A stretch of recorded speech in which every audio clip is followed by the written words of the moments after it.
Thank you, darling.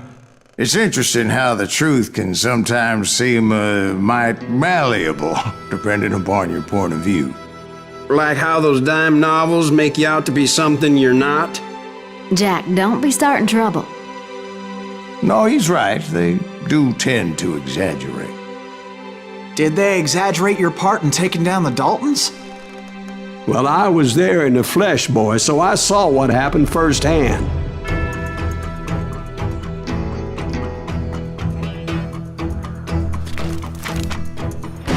Those Daltons were lawmen once, before they all went bad, robbing banks and trains clear across the territory.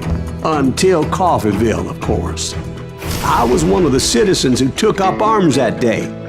Fighting on the side of the right? I did my best, sir. We all did.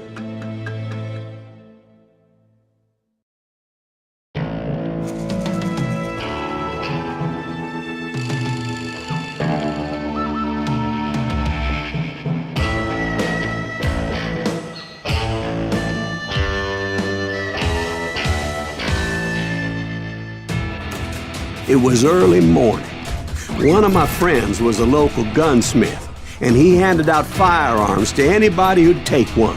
You see, the Daltons got it in their heads to rob 2 banks at the same time. 2 banks on the same damn street. The story was Bob Dalton's girl was always writing him about how he had no ambition. Oh, you're nobody next to Jesse James, she'd say. Finally, the bastard took his brothers to Coffeeville just to shut her up. Well, the locals recognized the Daltons right off. Before they could get away, half the town took up arms to defend their property. Their first mistake was pulling a job in their own damn hometown. Hey, we got us a hero. Put some holes in him!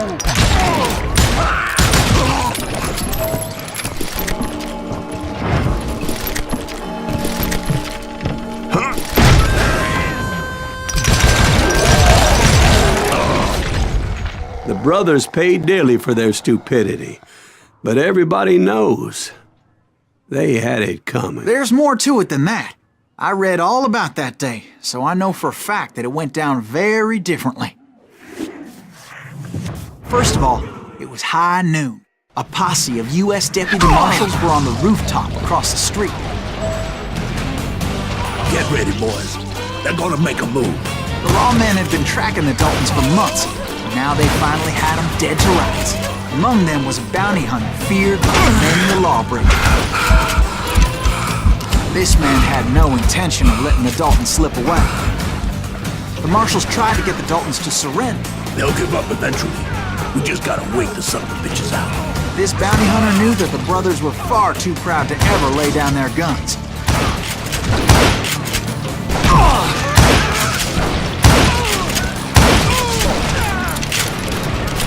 He went in there alone to confront those criminals. One of the marshals shouted, "Where are you going? Are you crazy?" Hey, where do you think you're going, dumbass? That rifle's mine. But he paid him no mind.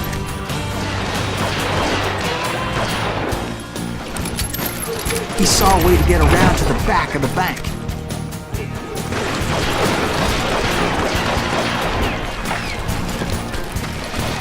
Then he figured out how to hit the Daltons from a direction they weren't expecting.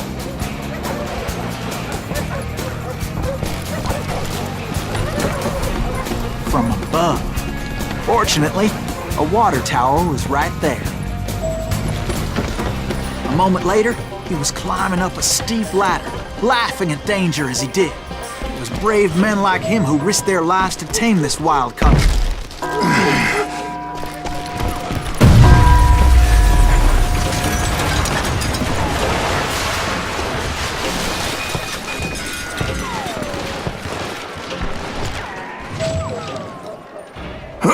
We've got company.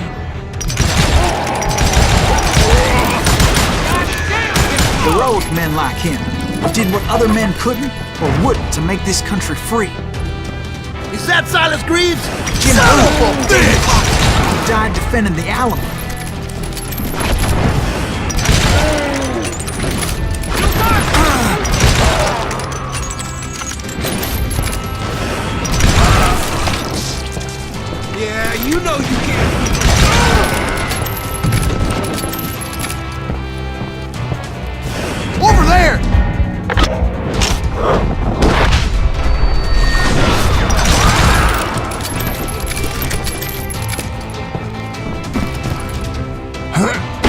Silas Greaves.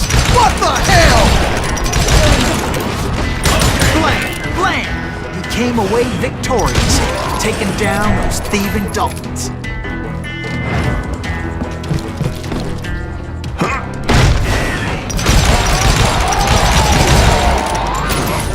His name was Silas Greaves, and when the dust finally settled, he was the last man standing. Sorry, kid, but that just wasn't the way it happened.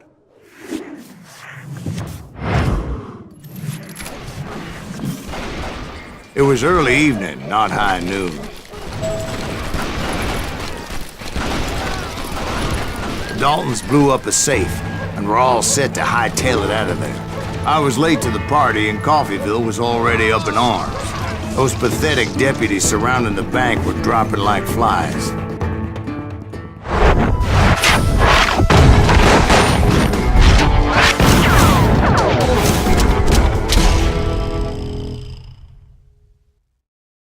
I had been tracking those jokers for months, waiting for them to do something reckless.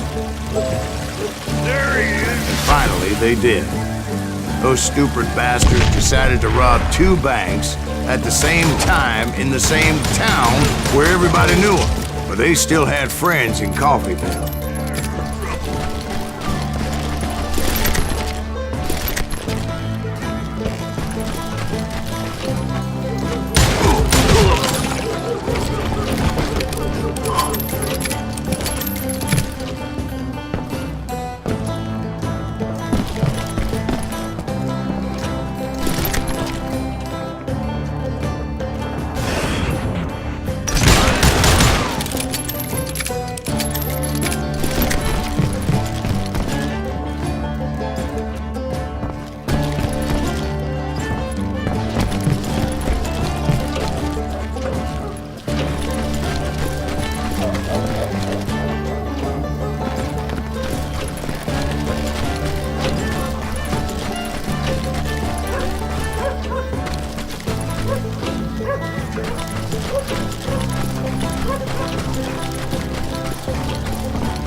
Came after me like a pack of wild dogs, tooth and nail.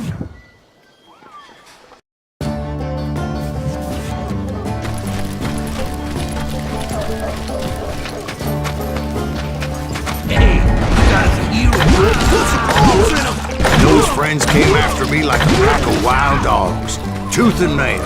They were coming at me from all directions. I caught sight of the Daltons running with the money and didn't want to lose it. The problem was, they knew the town better than I did. And to top it off, I found myself in the middle of another shootout entirely. Did the Daltons hole up in somebody's house? No, it was the Smiths, I believe. They were cousins of the Daltons. They were shooting at the Browns, who were shooting at the Daltons. Which wasn't any surprise, because those 2 families have been feuding forever.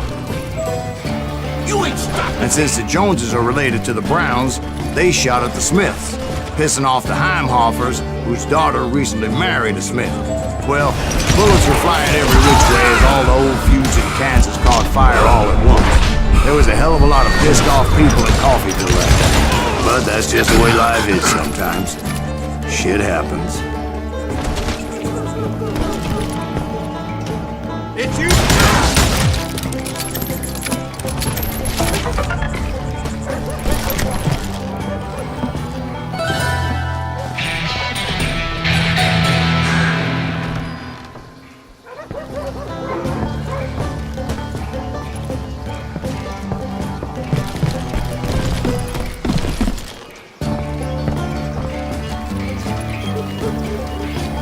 The Dalton boys knew I would never give up. Those Daltons weren't the sharpest knives in the drawer, but they always stood together. They set a trap to slow me down and allow at least 2 of them to escape. The 3rd brother stayed behind to plant me, just in case that trap of theirs didn't work.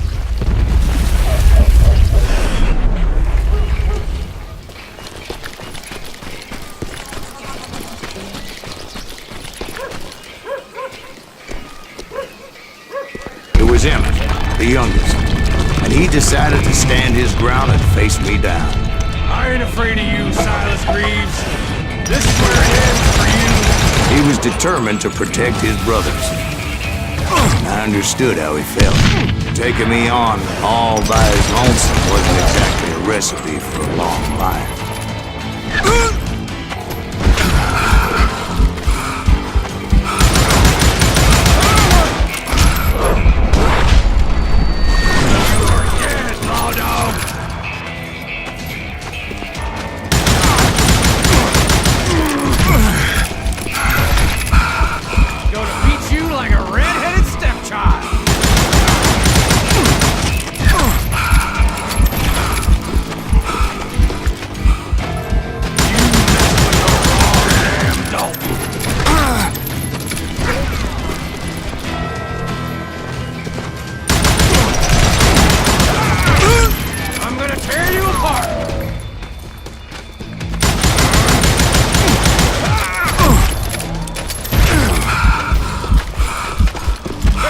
I'm gonna cut you in half!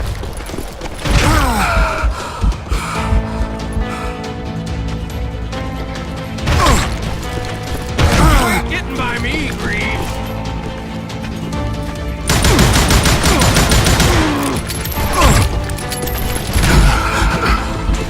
It's home!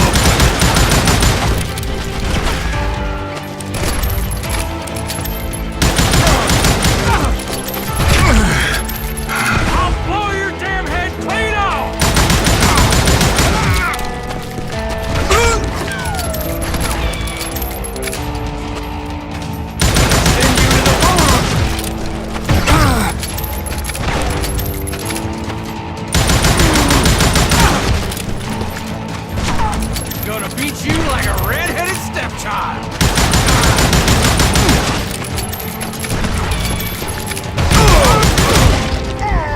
But Emmett Dalton survived the robbery in Coffeyville. He's the only Dalton who did.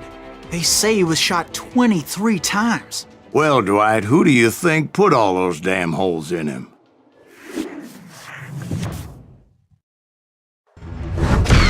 But I have to admit, that boy had grit.